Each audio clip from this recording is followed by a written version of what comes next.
Labdien, Armunds Ozoliņš. Jā, šoreiz es gribētu runāt tā no sirds, jā. Es vienmēr runāju no sirds, bet šoreiz īpaši. Kad es braucu garām baznīcām, kur es kādreiz esmu kalpojis, tad es padomāju par to, cik labi būtu atkal nākt un kalpot cilvēkiem. Un es zinu, kad es varētu kalpot cilvēkiem ar Dievu klātbūtni. Jā. Un es tā dažreiz pasapņoju, ka es varētu tiešām kalpot, jo tuvākā baznīca, kur es dzīvoju, no manis ir 350 metri. Es tur kādreiz kalpoju. Bet tagad es tur esmu persona non grata. Bet es tā sapņoju varbūt, ka es varētu atkal tur kaut ko kalpot cilvēkiem ar Svēto garu. Vienalga, es esmu invalīds, labi, bet es varētu kalpot, jo es jūtu, ka man ir Dieva klātbūtne, lai es varētu kalpot cilvēkiem. Un tas mainītu atmosfēru, tas mainītu visu. Un tā sapņodams, es vakar saņēmu atbildi no Dieva. Un tas bija tā, es biju lielās pārdomās, ļoti lielās. Es nevarēju attapties, es pāris stundas sēdēju un tā. Domāju, kā tas var būt? Dievs, vai tiešām tas ir tā, kā tu teici? Jā. Un ko tad Dievs teica? Jeremijas grāmata 7. nodaļa, 27. pants. Un ja tu viņiem arī visu to teiktu, viņi tomēr uz tevi neklausīsies. Un ja tu viņiem arī bargāk uzsauktu, viņi tev neatbildēs. Un tas uzsvars ir uz vārdu, viņi tev neatbildēs. Nebūs neviens, kas tev atbildēs. Jā. Un tad es sapratu vienu lietu, redziet, kāpēc neatbildēs. Ka visa tā mūsu kristietība Latvijā ir sausta kopā ar reliģijas važām. Visa. Vienalga, jaunā paudze, Prieka vēsture, Ozoliņkeviči, it kā tās, kuras saka, ka viņi nav reliģijas, viņiem nav tur reliģijas smaka, viņi visi dzīvi draudzi, visi tur open games un tā tālāk. Viņi tā apvaino vienmēr, ka tur luterāņi, katoļi ir tie reliģiskie, ka viņi paši ne. Bet Dievs man parādīja, ka visa kristietība guļ zem vienas reliģijas segas. Kāpēc? Lai pasargātu sevi no Dieva. Ir kaut kāda sazvērestība kopīga. Es kādreiz redzēju tādu sapni, es redzēju, Ellē notiek, es jau to biju kaut kad pirms daudziem gadiem, es vēl ielikšu, ja es atradīšu. Man ir manā profilā, es ielikšu to. Un pirms daudziem gadiem Dievs deva tādu sapni, kad es redzēju, kad Ellē notiek tāds kā konkurss, kā pievilt kristiešus, lai nesāktos atmoda, lai nekas nenotiktu. Un tur bija tā, ka Velns izsūtīja kristīgos dēmonus, kuri maksimāli izstās līdzīgi. Visi izskatās kristīgi, ļoti kristīgi. Un tie dēmoni apmetās pie līderiem Latvijā, pie līderiem, pie Ozoliņkeviča, pie Open Game, pie Gleškas, pie Ļeģājeva, pie Vanaga, pie Stankeviča. Viņi, un sarot, tie cilvēki, kas grib Dievu klātbūtni, tiešām tur, jo bez tās reliģijas segas, bez tā apklāja. Viņi saka, nē, mums vēl nav laiks, vēl kaut kas cits jādara. Un viņi novirza nost. Viņi uzmet to reliģijas apklāju, saproti? Viņi liek citu kaut ko darīt, kaut kādas reliģiskās normas, lai tu nepiedzīvo Dievu, saproti?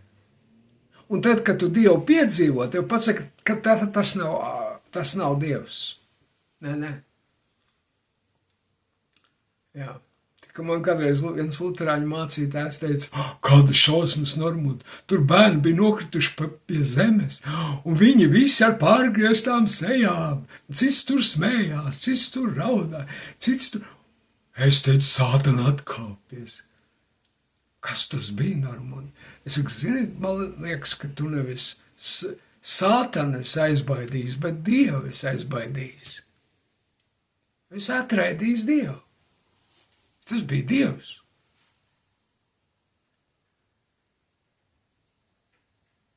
Viņš palika tāds domīgs.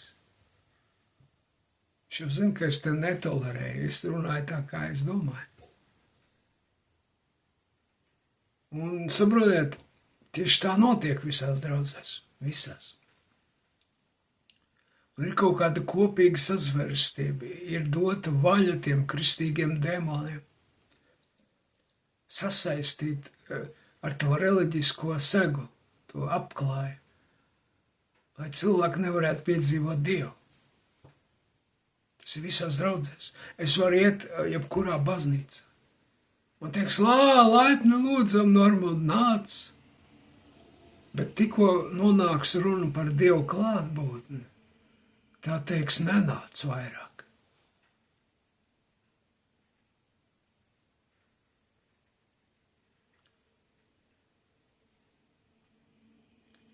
Jā, viņi tev neatbildēs, viņam nevajag. Un redzi, kas notiks tad?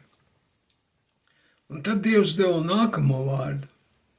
No Jesējas grāmatas 10. nodaļas 23. pants, jo tas kungs Cebots liks piepildīties iznīcībai, kā stingri noliktam sodam pār visu zemes virsmu.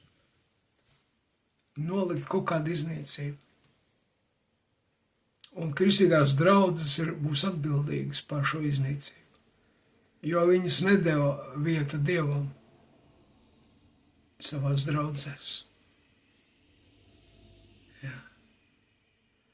Jesējas 28. nodaļa 22. pants. Rimstieties, paļātāji, lai jūsu važas netop savilkts vēl ciešāk, jo es dzirdēju no tā kunga Cebota, ka iznīcināšana nolemta uz visas zemes. Nolemta iznīcināšana. Bet pirms iznīcināšanas Dievs sūta praviešu. Jā. Un interesanti, ka Jēzus runā par divām līdzībām. Tad, viņš saka divas līdzības. Mateja 21, no 33 līdz 41. Viņš tur stāsta līdzību par vīna dārzu, kuru nama kungs tātad izraka un izrentēja, izveidoja to vīndārzu un izrentēja citiem, iznomāja un pats aizceļoja. Un tālāk ir rakstīts, kad augļu laiks atnāca, tad viņš sūtīja savus kalpus, lai saņemtu savus augļus. Bet strādnieki ņēma viņa kalpus, vienu tie šautu, otru nokāva un trešo nomētāja akmeņiem. Tad viņš atkal sūtīja citus kalpus, bet tie darīja viņam tāpat. Un tad viņš sūtīja savu dēlu, domādams, ka no tā taču kaunēsies. Bet dēlu viņi nogalināja, nokausim, te rakstīts 38. pantā, un paturēsim viņa mantojumu. Un redzi, reliģiskā vide māt, ja tu ļausi Dievam atnākt, tad viņi zaudēs savu mantojumu. Viņi uzskata, ka tā draudze ir viņu mantojums. Gan mācītājs Ļaģājos, gan Jencītis, gan Opengames, gan Gleški, gan Vanaks. Jā, Vanaks tieši to arī ir apliet, ka viss tas ir tā kā viņa mantojums, saprot, ka viņš tur ir kungs. Un viņš nosaka visu, kā tur būs, saprot. Un tad, ja viņš nosaka, tas ir viņa mantojums. Viņš neļauj Dievam noteikt, tur saproti. Tas pieder viņam. Jo viņš ir tikai prihvatizējis to, kas pieder Dievam. Dievs bija izīrējis to, iznomājis to tādu draudzi vadīt. Jo draudz pieder, Kristus ir draudzes galva. Bet, mācītāji ir iedomājušies, ka viņi ir draudzes galva. Un tādēļ viņi izbeidz visas atmodas kustības, visas svētā gara iedegšanos viņi izbeidz, jo tad viņi vairs nebūs tur tie mantotāji, saprot, tie kungi, tie valdnieki, jā. Viņi nebūs vairs. Jā. Tad svētais gars, tas kungs sāk valdīt draudzē. Jā. Viņi nevarēs vairs paturēt sev, saprot. Un te, kas notiks tālāk, būs sekas kaut kādas. Ja neviens neatlaidīs to reliģisko segu, būs sekas. Tālāk 40. pantā tur rakstīts, kad vīnadārza kungs nāks, ko viņš darīs ar šiem strādniekiem? Viņš šos ļaundarus bez žēlastības nogalinās un izdos vīndārus citiem strādniekiem. Redzi, pirms izdot citiem strādniekiem nāk tiesa. Starpā nevar tā uzreiz izdot citiem, tāpēc, ka viņi turās, tie vecie taču turās pie varas pareizi. Bet nāk tiesa.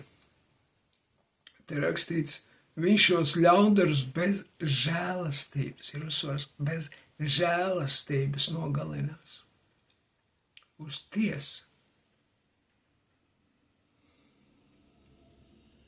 Jo nevarēja augļus ievākt. Man saka, Ozoliņa Normonda, kāpēc tev nav augļi? Man varēja būt augļi, ja man atļaut kalpot. Bet visur, kur es gāju, jebkurā draudzē, man pateica nost, ej prom. Tas nav pieņemami. Es joprojām gribu kalpot, bet man neļauj. Saproti? Man neļauj. Kas man neļauj? Tie vīna kalna, tie pārvaldītāji, jā, kuriem Dievs ir iznomājis to vīna kalnu, tie neļauj. Saproti? Viņi saka, tev nekāda, visi augļi ir mums. Bet Dievam nav augļu. Nav augļu. Un tādēļ būs sots. Tādēļ būs, es negribu sodu. Jeremija saka, tu zini, Dievs, es nebiju vēlējies soda dienu, jā. Bet viņi atnāca.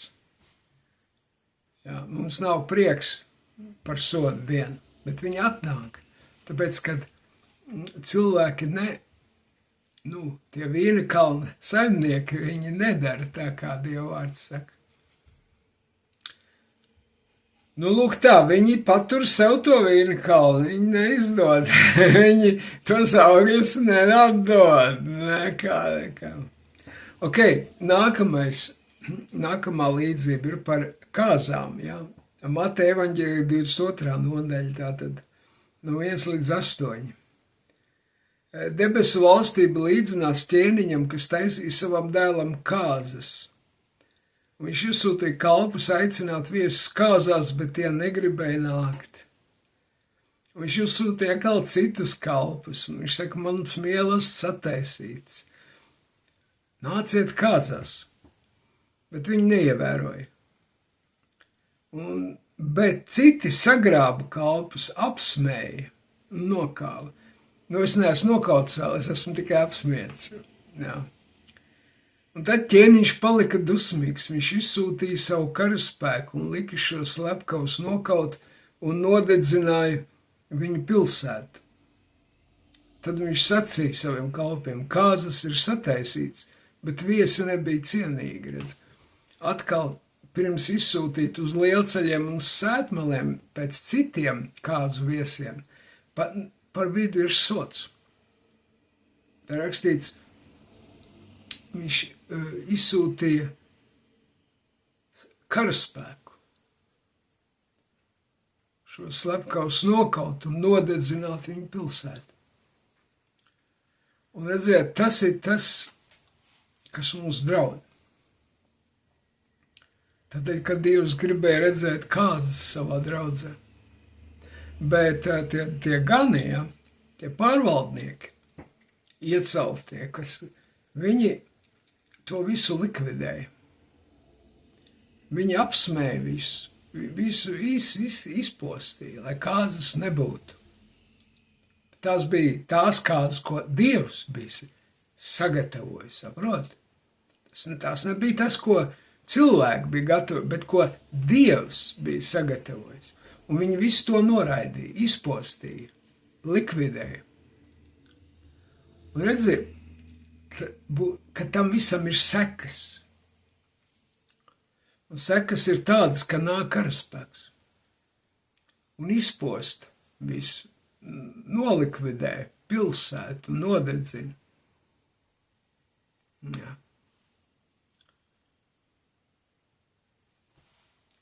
Un redziet, tas ir, mēs runājam par atmodu, par Latvijas glābšanu, par brīvību, par to, lai te kara nebūtu. Mums tas jāņem vērā ļoti stingri, jo Dievs to no mums prasa. Vai jūs esat aizlieguši kāzas? Manā draudzē aizlieguši kāzas. Ja jūs esat aizlieguši, jums būs jārēķinās sekām. Jā. Un tāpēc Dievs prasīs to no draudzes. Ja tas, un vai tieši, es tā domāju, vai tiešām Dievs nav cerība mums vairs? Vai tiešām neatbildēs neviens? Neviens. Ja tu viņiem arī bargāk ko teiktu, viņi neatbildēs. Tiešām neviens neatbildēs. Bet kā tiešām nekāda varianti nav? Viss ies uz leju te. Te latviešu tautu atkal paverdzinās. Žēl, bet ļoti žēl, ļoti žēl. Jā, nekāda prieka nav par to, pilnīgi. Bēdas uz bēdām. Bet es tur neko nevaru izdarīt. Ja neviena sirdī nav tas, ka mēs varētu sanākt kopā un lūgt Dievu klātbūtnē būt atkal, un lai Dievs atjauno mūsu draudzes, un lai sākas garīgs pavasars, garīga pamošanās. Nu, es nezinu, kur tas ir. Kādam to vajag vēl, es nezinu. Tāds iespējas, ka visi klusi. Žēl gan, ļoti žēl. Ļoti žēl. Nu, tādas man tās pārdomas šodien. Labi, paldies. Ar Dievu, visu labu.